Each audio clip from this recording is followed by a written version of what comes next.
This week we're finishing a trilogy. Yep, that's the cold open. The Magician. The Magician in today's movie is portrayed by Sam Bouchard.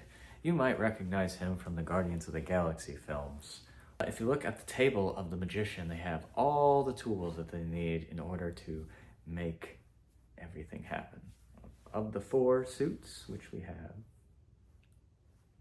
and what they mean. So, mastery of all the tarot. The Magician knows what he's doing. Sam Bouchard is basically a master manipulator, so that's why it's always important when in tarot to know the meaning of it up and reversed. Look, he's pointing. He's holding something and he's pointing, so there's a lot of misdirection here. Body Double from 1984, starring not Bill Maher, Craig Wasson, as well as Greg Henry, and of course, Melanie Griffith in her real breakout role. This film was written, produced, and directed by Brian De Palma, and this is a 3rd entry into his American Giallo trilogy. I made that up.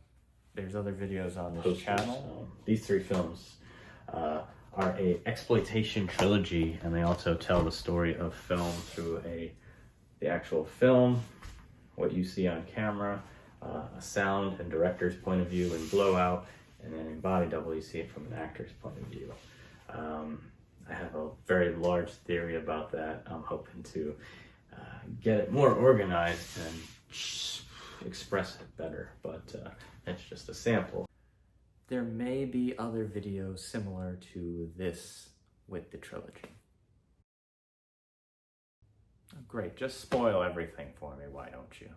We are going to talk about this film being in Los Angeles, the perfect place for magic to happen, Hollywood. The whole thing is, you know, a dream factory. And in this movie, we see our magician set up not Bill Maher to witness a murder.